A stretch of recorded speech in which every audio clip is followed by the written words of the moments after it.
Assalamualaikum warahmatullahi wabarakatuh.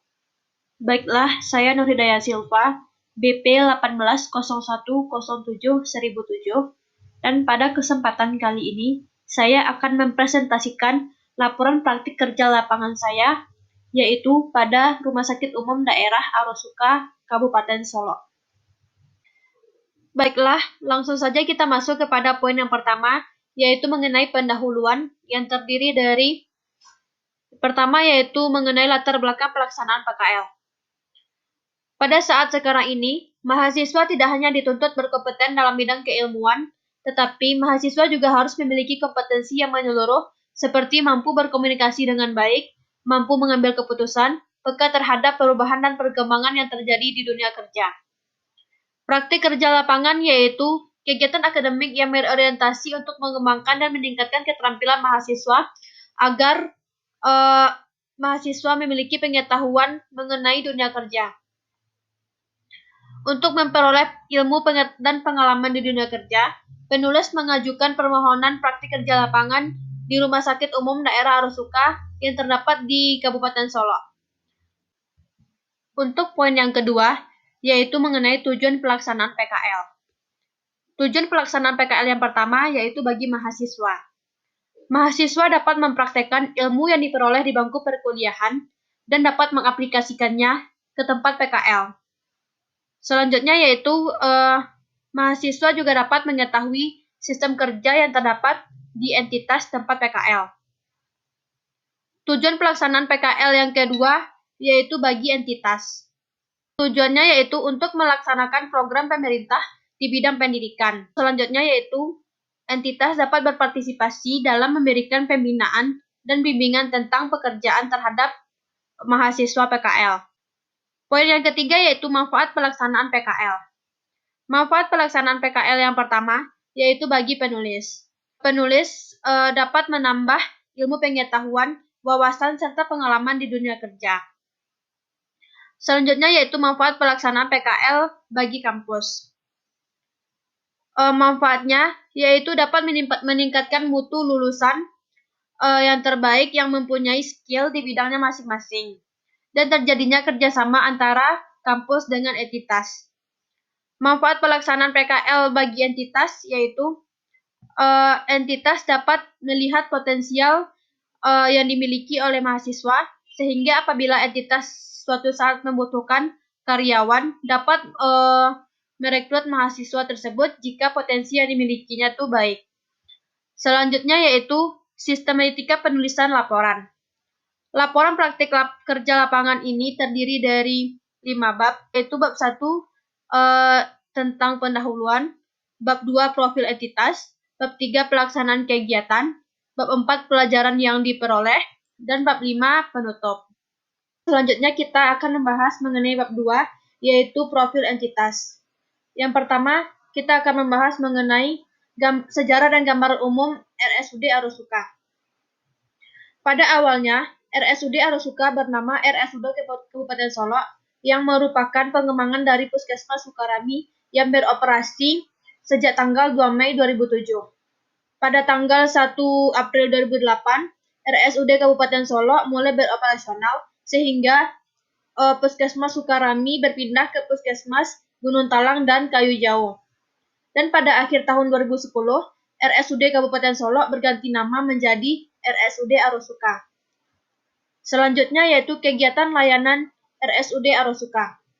Kegiatan layanan yang berada di RSUD Arosuka yaitu yang pertama pelayanan rawat jalan, yang kedua pelayanan rawat darurat, yang ketiga pelayanan rawat inap, yang keempat pelayanan kefarmasian, yang kelima pelayanan keperawatan, yang keenam pelayanan kamar operasi, dan yang ketujuh pelayanan penunjang medis dan non-medis. Selanjutnya yaitu visi dan misi RSUD Arosuka. RSUD Arosuka mempunyai visi yaitu menjadi rumah sakit pilihan utama masyarakat dengan pelayanan yang bermutu, beretika, dan berkeadilan. Untuk mewujudkan visi tersebut, RSUD mempunyai misi yaitu yang pertama, mewujudkan pelayanan sesuai standar dan berorientasi kepada kepuasan pasien. Yang kedua, mengutamakan keselamatan pasien, informatif dan berkeadilan. Yang ketiga, mewujudkan sumber daya manusia yang profesional dan berakhlak mulia. Yang keempat, meningkatkan peralatan, sarana dan prasarana pelayanan sesuai standarisasi. Dan yang kelima yaitu menciptakan manajemen yang sehat dan harmonis. Selanjutnya yaitu nilai-nilai yang dianut RSUD Arosuka. Nilai-nilai yang dianut oleh RSUD Arosuka yang pertama yaitu nilai dasar. Yang terdapat pada nilai dasar ini yaitu yang pertama profesionalisme dalam melaksanakan tugas, yang kedua kejujuran dalam bertindak, yang ketiga ramah dan santun dalam pelayanan, yang keempat kerja keras dan meningkatkan kemampuan, yang kelima menghormati perbedaan, yang keenam tanggung jawab, yang ketujuh memiliki keberanian, dan yang kedelapan yaitu kerjasama. Nilai yang selanjutnya yaitu keyakinan dasar. Pada keyakinan dasar ini terdapat nilai yaitu yang pertama berfokus pada pelanggan atau pasien, yang kedua yaitu kerjasama tim, yang ketiga yaitu inovasi pelayanan. Selanjutnya yaitu struktur organisasi RSUD Arosuka. RSUD Arosuka dipimpin oleh seorang direktur yang berkoordinasi dengan kelompok jabatan fungsional. Kelompok jabatan fungsional ini terdiri dari yang pertama bagian tata usaha, yang kedua bidang penunjang, yang ketiga bidang pelayanan. Untuk jajaran bidang tata usaha, yaitu terdiri dari yang pertama subbag perencanaan, monef, dan pelaporan, yang kedua subbag keuangan, dan yang ketiga subbag umum dan kepegawaian. Selanjutnya untuk jajaran bidang penunjang, terdiri dari seksi penunjang medis, yang kedua seksi penunjang non-medis, dan yang ketiga seksi logistik. Selanjutnya untuk jajaran bidang pelayanan, terdiri dari yang pertama seksi pelayanan keperawatan, yang kedua seksi pelayanan medis, dan yang ketiga seksi peningkatan mutu dan SDM. Baiklah, selanjutnya kita masuk pada bab 3 yaitu pelaksanaan kegiatan. Yang pertama yaitu gambaran pelaksanaan kegiatan. Penulis melaksanakan praktik kerja lapangan di Rumah Sakit Umum Daerah Arosuka yang beralamat di Kayu Aro, Kecamatan Gunung Talang, Kabupaten Solo, dan penulis melaksanakan kegiatan PKL kurang lebih selama 3 bulan, yaitu dari tanggal 15 Februari sampai 11 Mei 2021. Selanjutnya yaitu kegiatan yang dilakukan. Pada saat melakukan kegiatan praktik kerja lapangan, penulis membantu beberapa bagian di RSUD Arosuka, yaitu yang pertama membantu bagian pengeluaran, yang kedua membantu bagian aset, dan yang ketiga membantu bagian penerimaan atau kasir.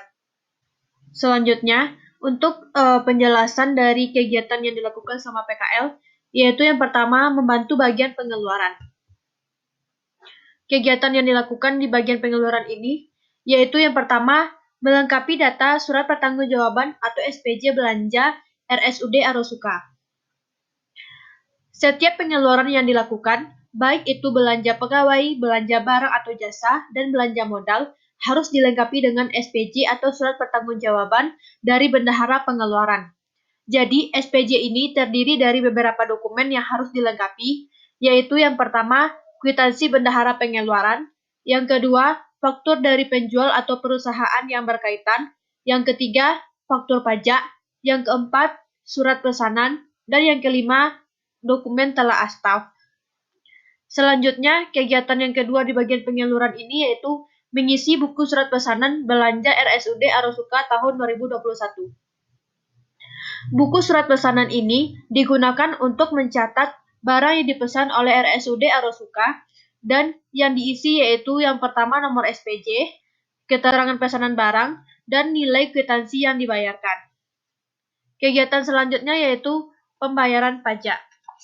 Dalam tahapan pembayaran pajak ini, yang pertama yaitu penulis akan mengelompokkan atau menghitung pajak belanja blot atau Badan Layanan Umum Daerah terlebih dahulu, yaitu menghitung pajak belanja pegawai, pajak belanja barang atau jasa, pajak belanja modal, dan pajak belanja makan dan minum. Setelah pajak dihitung, maka perhitungan akan diinputkan ke aplikasi e-billing. Jika semua perhitungan pajak telah diinputkan ke e-billing, maka data dapat dicetak dan setelah itu pembayaran pajak dapat dilakukan ke bank. Masa pembayaran pajak dilakukan selambat-lambatnya 1 bulan setelah penginputan data e-billing. Setelah pajak disetorkan ke bank, bukti bayar dari pajak tersebut yaitu berupa slip setoran pajak. Lembar pertama akan diserahkan kepada pihak ketiga, dan lembar kedua akan diarsipkan oleh bendahara pengeluaran sebagai bukti pembayaran pajak. Kegiatan selanjutnya yaitu mengisi slip setoran clearing. Pengisian slip setoran clearing ini digunakan untuk membayarkan jasa pelayanan kepada pegawai RSUD Arosuka. Kegiatan selanjutnya yaitu mengisi slip penyetoran gaji. Pengisian slip penyetoran gaji ini digunakan untuk membayarkan gaji karyawan yaitu dari dana BLUT atau Badan Layanan Umum Daerah. Selanjutnya, membantu bagian aset. Kegiatan yang dilakukan yaitu yang pertama, mengelompokkan file berita acara serah terima barang. File berita acara serah terima barang yaitu bukti telah diserahkannya barang dari bendahara aset kepada orang yang menerima barang di masing-masing ruangan yang terdapat di RSUD Arosuka. Kegiatan yang kedua yaitu mengelompokkan label barang. Label barang digunakan sebagai kode barang untuk mengidentifikasi keberadaan barang dan jenis barang secara detail. Selanjutnya yaitu membantu bagian penerimaan atau kasir. Kegiatan yang dilakukan di bagian ini, yang pertama, yaitu mengisi surat ketetapan retribusi daerah atau SKRD. SKRD yaitu bukti pembayaran tunai yang telah dilakukan oleh pasien. SKRD ini terdiri dari 3 lembar. Lembar pertama akan diserahkan kepada pasien untuk dapat menerima layanan rumah sakit. Lembar kedua dan ketiga akan diarsipkan di bagian penerimaan kas. Selanjutnya yaitu mengisi buku register. Buku register digunakan untuk mencatat transaksi yang terjadi dan mengelompokkan berdasarkan tarif pembayaran yang telah diatur berdasarkan Peraturan Bupati Nomor 7 Tahun 2017 tentang tarif layanan BLUT atau Badan Layanan Umum Daerah. Data untuk buku register ini didapat dari SKRD atau Surat Ketetapan Retribusi Daerah. Kegiatan selanjutnya yaitu membuat rekapan pendapatan harian. Pendapatan harian akan direkap berdasarkan informasi yang telah diinputkan dari buku register. Kegiatan selanjutnya yaitu mengisi slip setoran pendapatan. Setelah pendapatan harian direkap, maka pendapatan per hari akan dimasukkan ke rekening BLUT atau Badan Layanan Umum Daerah dan disetorkan ke Bank BRI. Kegiatan selanjutnya yaitu menginput buku kas umum atau BKU. BKU atau buku kas umum digunakan untuk mencatat penerimaan kas dalam 1 bulan. BKU dibuat berdasarkan rekapan pendapatan harian. Kegiatan yang terakhir yaitu membuat laporan pendapatan. Data untuk laporan pendapatan ini akan dibuat berdasarkan data BKU atau buku kas umum dan BKU dan laporan pendapatan disesuaikan dulu antara BKU dengan rekening koran. Setelah data di BKU sesuai dengan rekening koran, maka laporan pendapatan dapat diinputkan. Setelah itu, laporan pendapatan akan dilaporkan kepada Kasubag Keuangan dan akan disampaikan kepada Badan Keuangan Daerah atau BKD. Selanjutnya kita masuk ke bab 4, yaitu pembelajaran yang diperoleh selama PKL. Poin yang pertama, hal-hal positif yang dapat saya terima selama perkuliahan, yaitu yang pertama, ilmu di mata kuliah. Ilmu di mata kuliah dapat membantu saya dalam mengisi dan menginput data transaksi yang terjadi di RSUD Arosuka. Hal-hal positif lain yang dapat saya terima selama perkuliahan yaitu kedisiplinan, sopan santun, dan deadline tugas yang diberikan oleh dosen. Selanjutnya, manfaat PKL terhadap pengembangan soft skill yaitu dapat meningkatkan kedisiplinan, kejujuran, tanggung jawab, dan komunikasi. Evaluasi kekurangan soft skill yang saya miliki, yaitu saya kurang percaya diri saat bekerja. Selanjutnya, manfaat PKL terhadap pengembangan kemampuan kognitif, yaitu dapat meningkatkan ketelitian, dapat menambah ilmu dan pengalaman baru. Dan evaluasi terhadap kemampuan kognitif yang saya miliki, yaitu saya kurang teliti dalam melaksanakan tugas yang diberikan karena kurangnya fokus dan konsentrasi dalam bekerja. Selanjutnya yaitu kunci sukses dalam bekerja, yaitu yang pertama kedisiplinan, yang kedua tekun dalam bekerja, yang ketiga bertanggung jawab, dan yang keempat jujur. Yang terakhir yaitu rencana perbaikan atau pengembangan diri yang saya rasakan, yaitu rencana perbaikan yang pertama rasa percaya diri. Dan yang kedua yaitu meningkatkan ketelitian. Baiklah, sekian yang dapat saya sampaikan. Terima kasih atas perhatiannya dan mohon maaf atas segala kekurangan. Saya sudahi dengan Assalamualaikum warahmatullahi wabarakatuh.